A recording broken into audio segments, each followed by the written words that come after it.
In the middle of a sprawling desert military base, a group of elite Navy SEALs was preparing for a high-stakes joint operation. The air was thick with dust and the smell of diesel fuel. These men were giants in every sense, tall, broad-shouldered, and covered in years of combat experience. They were used to being the best. So when a small woman, barely 5 feet tall, walked onto the firing range carrying a sniper rifle nearly as long as her leg, they did not hide their amusement. Her name was Sergeant First Class Maya Sharma, and she stood just 4 feet and 9 inches tall. Her face was young, soft, and hidden behind thick tactical glasses. To the SEALs, she looked like a lost teenager who had wandered into a war zone.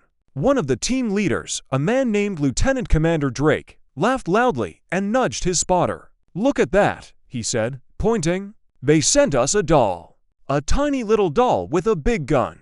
Can she even see over the sandbags?" The other operators joined in the laughter. They called her Pocket Sniper, and the toy. One of them joked that she probably needed a booster seat to look through her scope. Maya did not respond. She did not smile or frown.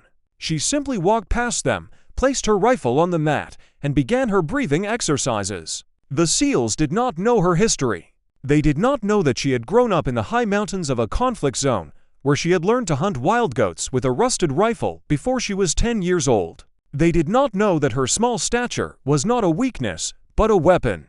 A smaller body meant a smaller heartbeat. A smaller heartbeat meant less vibration. Less vibration meant a cleaner, more stable shot. While the men mocked her, Maya was visualizing the wind. She was already in the zone. The mission briefing was scheduled for that evening, but the tension had already begun. The SEALs continued their drills, firing at targets 500 meters away with ease. They were loud, confident, and aggressive. Maya stayed silent. When it was her turn to demonstrate her skill on the base range, she did something strange. She asked for the targets to be moved back. Way back, the range officer hesitated. "Ma'am, the maximum here is 800 meters, he said. Maya shook her head. "Then I cannot show you anything useful today," she replied. The SEALs laughed harder. Drake slapped his knee. "See, she knows she can't hit a barn door at 300 meters. He shouted. Maya packed her rifle and walked away. That night, the other female soldiers in her unit tried to comfort her, but Maya was not sad. She was calculating. The real battlefield would not have limits. The real battlefield would not have laughter. And soon, the SEALs would learn that a doll can be the deadliest thing in the sand. The mission was finally given the green light 3 days later. It was a rescue operation. A squad of unarmed medics and engineers had been ambushed and taken hostage deep inside enemy territory. The captors were holding them in a fortified compound built into the side of a rocky canyon. Satellite images showed at least 20 heavily armed guards, machine gun nests, and a network of tunnels. But the real threat was the terrain. The compound sat in a natural bowl of rock, surrounded by flat, open desert for almost 2 kilometers in every direction. Any ground approach would be seen immediately. That was why the SEALs were there to fast rope from helicopters directly onto the roof of the compound. It was a suicide mission, but they were trained for it. The problem was the enemy sniper positions. 3 separate shooters were hidden on the high ridges overlooking the canyon. If the helicopters came in, those snipers would pick off the SEALs one by one as they descended. The SEALs needed those enemy snipers eliminated before the first rope hit the ground. That meant they needed a counter-sniper. They needed someone who could shoot from a distance so far that no one had ever attempted it in a combat zone. Lieutenant Commander Drake argued that they should bring their own team sniper, a man named Kyle, who had a record kill at 1,800 meters. But the mission commander overruled him. "We are sending Sergeant Sharma," the commander said. "She is the only one who is trained for extreme long range in low visibility conditions." Drake slammed his fist on the table. "She is 4 feet 9 inches tall. She weighs 90 pounds. A gust of wind will knock her over. And you want her to take a shot at 2,000 meters? That's insane." The commander did not argue. He simply pointed to a weather report. A massive sandstorm was moving into the region. By the time the helicopters reached the canyon, visibility would be less than 50 meters for normal soldiers. But Sharma had trained for this. She had spent 2 years in a special program where she learned to read thermal signatures through dust. She had learned to calculate bullet drift based on the density of airborne particles. The SEALs thought she was a doll, but the Pentagon knew she was a ghost. That night, Maya prepared her equipment alone. She chose a special round of a heavy .408 caliber bullet that was less affected by wind. She checked her scope, which had a built-in laser rangefinder and a ballistic computer. She did not sleep. Instead, she sat cross-legged on the floor and meditated. She thought about the hostages. She thought about the medics who had been dragged from their vehicles. She thought about the engineers who had built schools for children. At 4 in the morning, she put on her camouflage suit and walked to the extraction point. The SEALs were already there, strapping on their night vision goggles. Drake looked at her and shook his head. "Try not to get sand in your hair, little girl," he said. Maya looked him straight in the eye. "Just get me to the ridge on time," she said, "and stay out of my line of sight." The helicopters took off at 0500 hours, just as the first orange light of dawn touched the horizon. The ride was rough. The pilots had to fly low to avoid radar, skimming just a few meters above the dunes. Inside the cabin, the SEALs were checking their weapons, slapping magazines, and cracking jokes to kill the nerves. Maya sat alone in the corner, holding her rifle across her lap. She was not wearing body armor. The SEALs found this strange. "No vest." One of them asked, "Aren't you afraid of getting hit?" Maya did not answer. The truth was that body armor added weight and restricted her breathing. At extreme ranges, even a millimeter of movement could send a bullet off target by meters. She needed to be as light and as free as a bird. She needed to feel the wind on her skin so she could predict its changes. The SEALs thought she was being reckless. In reality, she was being surgical. 30 minutes into the flight, the sandstorm hit. It came out of nowhere, a wall of brown and orange that swallowed the sky. The helicopter shook violently. The pilots struggled to maintain altitude. Inside, the SEALs could not see 2 feet in front of their faces. Dust seeped through every crack, coating their lips and eyes. Drake yelled over the radio, "We need to turn back. There's no way we can shoot in this." The mission commander's voice crackled back. "Negative. Sharma says she can still see. Proceed to drop-off point." Drake looked at Maya in disbelief. She had her eyes closed. She was not looking through a scope or a thermal device. She was feeling the pressure changes in her inner ear. She had learned that sandstorms were not solid walls of dust, but moving curtains. Between the thick patches, there were gaps, windows of clear air that lasted only a few seconds. A normal sniper would need minutes to line up a shot. Maya had trained to do it in less than 2 seconds. The helicopter landed on a flat ridge 3 kilometers from the enemy compound. Maya jumped out, ducking low against the wind. The sand stung her skin like needles. She crawled to a natural depression in the rock and set up her rifle. The SEALs took cover behind a boulder 50 meters behind her. Through their high-powered binoculars, they could see nothing but swirling brown fog. They had no idea how Maya could even see the compound, let alone identify individual enemy snipers. But Maya was not using her eyes. She was using a thermal scope that filtered out the sand particles by reading heat differences. To her, the enemy snipers glowed like orange flames against the cool blue of the rock. She counted them, 1, 2, 3, but then she saw something the intelligence reports had missed. There were 6 more armed men on the ridge, hidden in caves. 9 targets in total. And they were all watching the sky, waiting for the helicopters. Maya took a deep breath. Her heart rate dropped to 40 beats per minute. She placed her finger on the trigger. The wind was screaming at 40 miles per hour, carrying millions of sand grains that could deflect a bullet like a brick wall. Every physics textbook said this shot was impossible. But Maya did not read textbooks. She read the desert. The first shot was the hardest. Maya aimed at the farthest enemy sniper, a man sitting on a ledge 3,050 meters away. That was almost 2 miles. For context, a standard military sniper rifle is considered effective at 800 meters. At 1,500 meters, most shooters cannot even see a human target. At 3,050 meters, the bullet takes nearly 5 seconds to reach the target. In those 5 seconds, the Earth rotates slightly. The wind changes direction multiple times. The bullet drops more than 50 meters.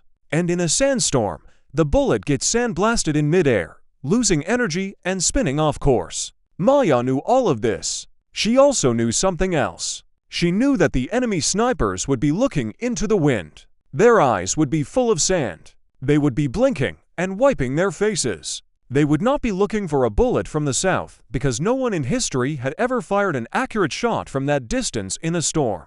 She adjusted her scope for the Coriolis affect the rotation of the planet. She adjusted for the temperature, which was dropping fast as the storm blocked the sun. She adjusted for the humidity, which was 0. Then she waited. She waited for a gap in the sand. It came after 90 seconds. A small pocket of clear air opened up between two massive dust clouds. Through that pocket, she saw the orange glow of the enemy sniper's head. He was looking down at the compound, smoking a cigarette. Maya exhaled half her breath. Then she pulled the trigger. The crack of the rifle was swallowed by the wind. The SEALs behind her did not even hear the shot. They only saw Maya's body go completely still, like a statue. The bullet traveled for 4.8 seconds. During that time, it dropped 56 meters. It was pushed sideways by the wind for 12 meters. It was hit by at least 3,000 sand particles. But it did not stop. It arrived exactly where Maya had predicted. It struck the enemy sniper in the side of the head. The orange glow vanished. One target down. The SEALs had no idea. They were still huddled behind the boulder, complaining about the sand. Drake was on the radio, demanding extraction.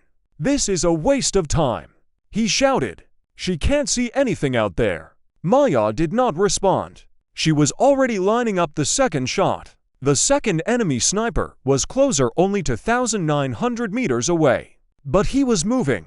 He was pacing back and forth on the ridge, probably restless from the storm. Maya calculated his speed. She aimed not at where he was, but where he would be in 5 seconds. She fired again. The bullet flew through the chaos. This time, it hit the man in the chest as he turned to walk back to his cave. He fell silently into the dust. 2 targets down. Maya reloaded. The SEALs were still arguing.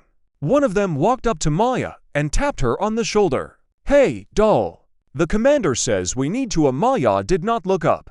She whispered one word. "Down." The SEAL dropped to the ground just as a bullet whizzed over his head. The enemy had finally realized they were under attack. The remaining 7 snipers were now shooting blindly into the storm. They could not see Maya, but they knew the general direction of the fire. Bullets cracked past her position, ricocheting off the rocks. The SEALs scrambled for cover, finally realizing that something was happening. Drake grabbed his binoculars and looked toward the enemy ridge. Through the sand, he saw flashes of gunfire. And then he saw something impossible. He saw an enemy sniper fall off a ledge. Then another. Then another. He counted for bodies on the rocks. He looked at Maya. She was still firing. Her face was calm. Her breathing was steady. She was not panicking. She was not even sweating. She was simply executing a plan she had visualized 1,000 times before. Drake felt his stomach drop. The doll was killing them all. The sandstorm reached its peak intensity. The wind was now screaming at 60 miles per hour, throwing rocks and debris through the air. The temperature had dropped so low that Maya's fingers were turning blue. But she did not stop. She had eliminated 6 of the 9 targets. 3 remained. These 3 were different. They had realized that the shooter was at extreme range, so they had taken cover behind thick rock formations. Only their rifle barrels were visible. Maya could not shoot a barrel. She needed a head or a chest. She waited. The SEALs had stopped complaining. They were now watching her through their binoculars in stunned silence.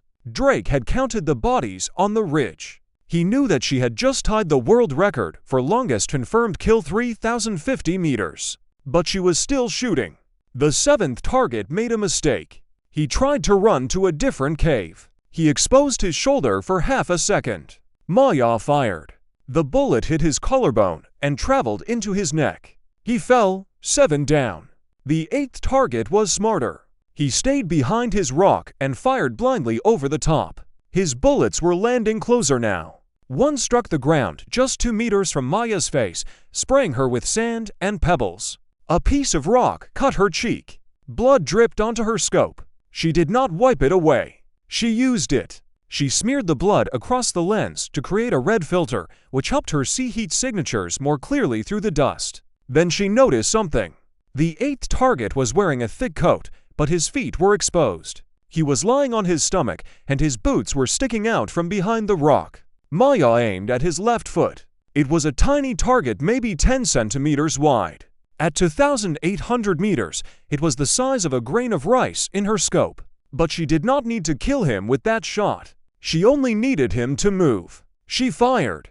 The bullet shattered his ankle. The man screamed and jerked his body sideways. For 1 second, his head appeared from behind the rock. Maya fired again before his scream even finished. The bullet went through his eye socket. 8 down, 1 left. The 9th target was the leader. He was hiding inside a deep cave. Maya could not see him at all, but she could see the hostages. The SEALs were supposed to assault the compound now, but Drake gave the order to wait. He wanted the 9th sniper dead first. Maya thought differently. She radioed Drake directly. "Send the helicopters now," she said. "But tell them to approach from the east, not the south." Drake was confused. "Why?" "The south is closer," Maya replied, "because the 9th sniper is in a cave facing south. He will hear the helicopters coming from the south. He will shoot them down. But if they come from the east, he will have to turn his body to aim. He will have to expose his shoulder." Drake understood. He gave the order. The helicopters changed course. As they roared toward the compound from the east, the 9th sniper heard them. He scrambled to turn his body inside the narrow cave. His shoulder blade pressed against the cave entrance. Maya saw it. A tiny flash of orange. She fired her last bullet. It traveled to 1,950 meters, entered the cave opening, and struck the sniper's shoulder. The bullet fragmented inside his chest. He died instantly. 9 targets, 0 misses. The helicopters landed on the compound roof without taking a single shot. The SEALs fast-roped down and cleared the building in less than 10 minutes. The hostages were found in the basement, dirty and scared but alive. They were loaded onto the helicopters and the entire force extracted before the enemy reinforcements could arrive. The mission was a complete success. 0 friendly casualties. 9 enemy snipers eliminated. But the story did not end there. Back on the base, the atmosphere was completely different. The same SEALs who had mocked Maya as a doll now stood in silence as she walked past. They did not know what to say. Lieutenant Commander Drake, the loudest critic of all, approached her in the mess hall. He stood in front of her table for a long time. Then he did something no one expected. He dropped to one knee. Not in a romantic way, but in a warrior's gesture of respect. He looked up at her small face and said, "I called you a doll. I was wrong. You are not a doll. You are a ghost. And I would follow you into any fight." Maya looked at him for a long moment. Then she smiled. It was the first time anyone on the base had seen her smile. "Get up, Commander," she said. "You're blocking my view of the television." Everyone laughed. But the laughter was different now. It was not mocking. It was relief. It was joy. Weeks later, a formal ceremony was held. Maya was awarded the Silver Star for gallantry in action. The citation read, "Sergeant Sharma engaged and eliminated 9 enemy sniper positions at a distance of 3,050 meters during a severe sandstorm, with 0 collateral damage, enabling the successful rescue of 12 hostages. Her actions defied the known limits of ballistic science and saved the lives of every operator on the mission." After the ceremony, a reporter asked her how she felt about being called a doll. Maya thought for a moment. Then she said, "A doll is something you play with. I am not a toy. I am a tool. And a tool does not care what you call it. It only cares about getting the job done." She returned to her unit the next day. The SEALs never mocked her again. In fact, they requested to train with her. They wanted to learn how a 4'9" woman had done what no one else could do. She taught them about breathing. She taught them about patience. She taught them that size does not matter, only stillness does. And every time a new soldier came to the base and made a joke about the tiny sniper, the SEALs would stop laughing. They would point to the ridge in the distance, where the sandstorm still blew. And they would say, "See that dust? Somewhere in there, a ghost is watching. And if you're lucky, she's on your side." Maya Sharma never sought fame. She never gave interviews after that.